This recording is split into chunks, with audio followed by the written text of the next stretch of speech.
Ladies and gentlemen, girls and boys, may I have your attention, please?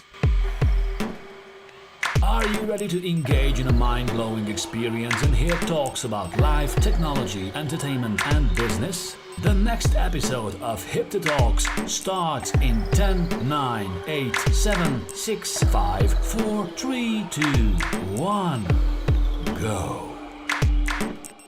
Good morning, good day, good evening, everybody. Welcome to a fresh edition of HIPTHER Talks, the podcast that promises to cover whatever you're interested in. We have today Sönke from INVR.SPACE. Hello, Sönke. I'm going to kindly ask you to give us a few sentences about yourself, your background, and about your company. Okie dokie, where to start? So my name is Sönke Kirchhof, as you already mentioned. I'm CEO of INVR.SPACE, a Berlin-based virtual reality and a little bit of AR, like let's say XR company. We are doing all kind of genres and formats in that field, or most of them, from live broadcast and 360, from events like festivals and concerts to documentaries or narrative pieces, to interactive games and art installations that probably do not really fit into a specific genre or format. So we are playing around with this medium, as well as doing a lot of tech research and development, light field technologies, volumetric capture, this kind of stuff. But as well, we are having a rental, so we rent out equipment to everybody who does not have a VR headset, or festivals that need a bunch of them. Technology tools that might be useful for these kind of installations, but as well computers and cameras and everything you might need to create or distribute virtual reality. Exactly. I started with that about 10 years ago, running INVR now since 7 years. And before I had, and I still have, another company that is focusing on VFX and stereoscopic 3D filmmaking, more in a classical environment like cinema and TV. And so I studied film production. At the end of my studies and at the beginning of my studies, I started with political science. So that's my background. Whoa, that sounds like a lot. You mentioned VR, AR, XR. Could you shed some light on these terms? What's the difference between them? What each and every one of them stand for? Sure. Of course, basically, perhaps the easiest way to describe is VR is happening in goggles and headsets that are totally close to the environment. So you see a virtual environment, a virtual world around you, which might be more or less interactive. Then augmented reality, AR, is something where you can put a layer on the real world, like you look through a camera onto something real in front of you, and there will be virtual layers augmented on top of that. So to make it more easy, we tend to say XR now, which is the term for covering everything that might be virtual reality, augmented reality, or mixed reality. Mixed reality is something that mixes both things, where you have a VR headset, for example, with cameras that look through, so you look with a VR headset on a real world around you, layering something artificial on top of that. Okay. Now it's more clear. You mentioned games in one of the industry that is you are currently working in, mm-hmm. And by conclusion, it's one of the industries that use lots of AR, VR. Mm-hmm. But except gaming, what are the other common uses for XR nowadays? Well, I would say, of course, as already said, like there is a lot of, and that's something that most of the people, the mass audience will not even recognize right now, is in education, teaching, training, and so on. So, for example, like educating doctors to practice like operations on the open heart, for example, is things that are happening in VR. But as well, like maintaining machines, maintaining I don't know, oil platforms that are located offshore, where you cannot just send people to train them how to replace a vent or a pipe or something like this. These are two fields where it happens a lot. As well, design process, for example, in the automotive industry, which is very cost intensive. You can always just build a car and then recognize, oh, the design is not looking too good, so let's waste it again, start a new one. This is happening in VR as well, very much. Just to name a few fields, and of course, that are fields where a lot of money is inside, like medical industries. It's about the human life, everything that is like the energy industry. Of course, there's a lot of money inside as well as in the automotive industry. These are the main. And then if you're looking more into the entertainment or into the industry that is reshaping continuously right now, I would say VR is used a lot in these kind of things that we are doing right now. Like we're using a 2D platform where we are talking to each other with a video.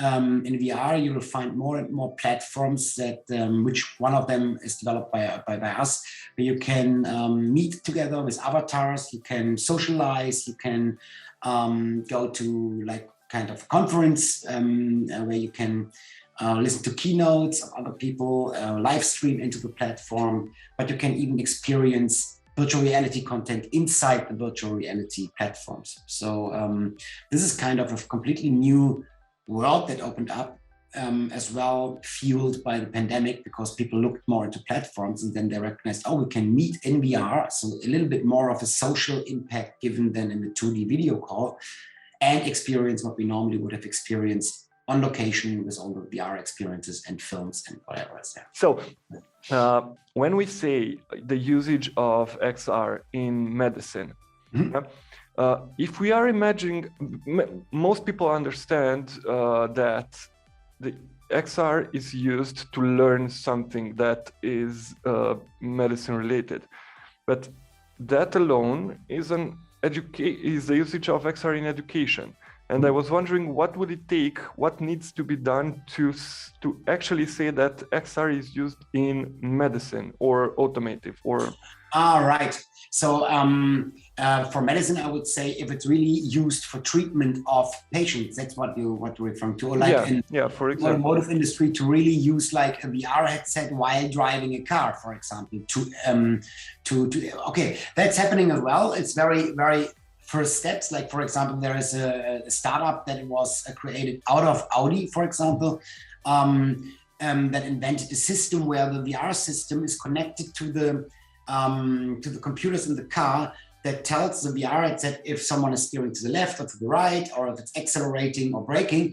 And these kind of movements are directly translated to the VR headset or the experience that you're experiencing in there. So they created, for example, like a ride through a graveyard, and to avoid motion sickness, for example, all the movements from the car where you're sitting in the wheel are translated into the movement of the vehicle you're sitting in the experience. So it all correlates and fits together. So with that, the idea, I think the basic idea was to give an entertainment product to people who are commuting, for example, in cities like LA, where you have a traffic jam all the time. And if you're not a tourist in LA, it doesn't add anything to you anymore to look out of the window to the other cars in the traffic jam.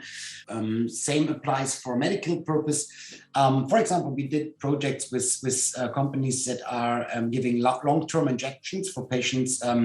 I don't know how it's called in English, the exact treatment, but it doesn't matter. It's about long-term injections. Some people don't like to see the needles and don't like to see how the needles are stick into their arm. And then, of course, sitting for 45 minutes there and waiting until all the fluids are injected. There we curated a program and set up a special player for that, where people could just relax. They don't even see the needle, they don't feel the needle, and the 45 minutes are over before they could even think about it, and would have appreciated another 15 minutes in the virtual reality. Are there any industries that you feel that they could really benefit and they would like to use this, but it's not yet there? They're not. For sure, telecommunications. I mean, the time of the iPhone and these kind of devices is more or less, it's over.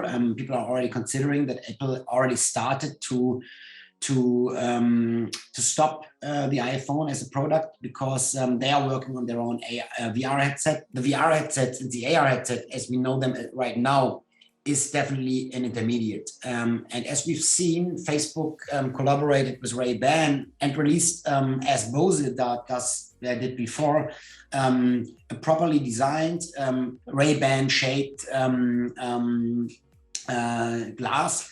In that case, only with audio features, but the next step there will be visual features included as well. So you have a glass that looks like mine, that is like, will not identify it as a VR or AR headset, but has these kind of functionalities. And that's something that will happen during the next years because these things are always getting smaller and smaller. And then we are talking about holograms, for example. I mean, we've seen them in Star Wars. R2-D2 presented a hologram of Princess Leia. And so we are looking for these kind of holograms. This will come, and this will exactly be done first step, at least with these kind of devices, I think. Would there be any chances in the close future to diminish the costs of VR technology in order to make it accessible to smaller companies? Sure, definitely. I mean, it's happening already. If you're looking at the market and how it developed in the last 5 years, if you're looking into what a VR headset costs, like back in the days, right now you have like an Oculus Quest. I don't know what's the actual daily price for a small sized Oculus Quest headset, perhaps something like, I don't know, 300 euros. Let's consider 300 euros. I assume that Apple will come around with a device that will cost more like 1,000 euros, like the iPhones cost, because they want to get a little bit away from this cheap mass market in a way. And they, of course, they want to earn some money with their product, and they get an extra amount of money for the design piece and so on. They can make it that costly because people will pay for it, because people who are into Apple will pay 1,000 euros, even if you could get a cheaper one for 300 euros. And that's exactly what Facebook did. They, I don't think that they earn money with selling an Oculus Quest. They earn money with the software that you install afterwards. With the 30% of royalties they take from selling a 30-euro game in the Oculus Quest in the end. I'm super convinced that we will find headsets that are providing a more or less proper image quality for 150 to 200 euros soonish. That was the price range for an Oculus Go in the end. And we'll find devices in the area of 300, 400, 500 euros, and we'll find devices for 1,000, 1,200 euros. And then, of course, even more costly ones that are more for the industrial usage, like Vario from Finland, for example. Let's switch focus a little bit to the human side, connecting people. Is XR connecting people, or creating a dependency that will actually break when people get off in the real world? Well, both, I would say. And perhaps we should consider, it's a medium. So with the medium, you can do a lot of things. So you can connect people, you can separate people. The medium, on the other hand, it's B, is just a technology.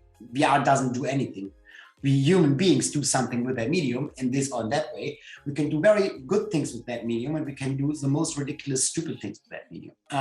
But I assume that what is meant with that, like having a social VR platform where you can meet, where you can collaborate, where you can exchange things, not even informations, but you can sell, I say once now in this call, NFTs.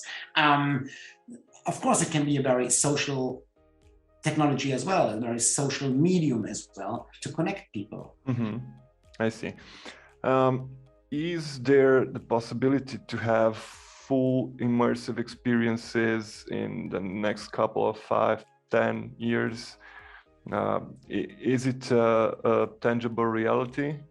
I still believe that we as human beings will be born at a certain day and will pass away on a certain day, and we will not be able to conserve ourselves and live on in a virtual environment or in a virtual reality or something like this. That's what I'm pretty sure about.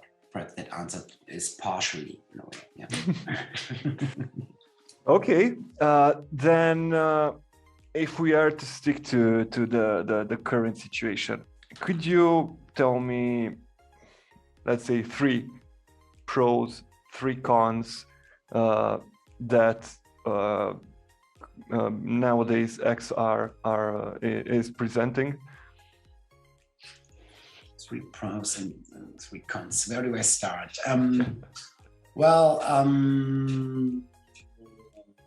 Pros is definitely for most of the people to open up. So here we have a new medium where nobody really can tell you what's a dogma or how to do it. Of course, there are general rules, and there are, of course, the longer it is here, the more experience people have and know what works and what doesn't. But in generally spoken, that's what I said in the beginning what I wanted to say when I said like we are working on formats like art pieces that are not fitting into specific genres and formats. We can do that. So I don't have to argue with the commissioner from a public broadcast station if that fits into their broadcasting slot at 8:15. A negative point is definitely the aspect of data. With the Quest 2, it was invented that you don't need an Oculus account anymore, but a Facebook account. But it was pretty crystal clear that they just collect more data about it. This is really something to talk about. Yeah, but that sounds like a different subject for a whole new podcast. Exactly. It's an evening filling topic, let's say it like that.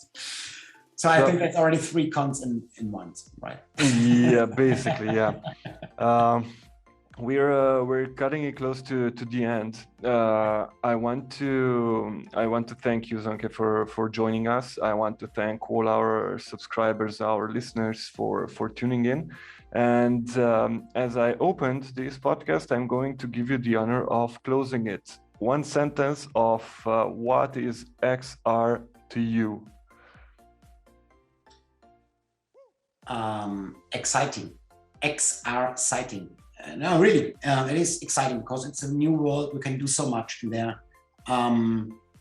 It's super exciting. Like while I was getting bored by television industry before and so on, I'm super excited each day here in my business, creating new content, thinking about new things, new approaches, throwing it all away, starting new from scratch when we have the feeling that's not exciting. So super exciting. Thanks for having me, by the way, and thanks to the audience for listening to this. Thank you for joining. Be sure to check back next week for the next HIPTHER Talks and subscribe on Amazon Music, Overcast, Spotify, Google Podcast, Apple Podcast, iHeartRadio, SoundCloud, Mixcloud, and Pandora.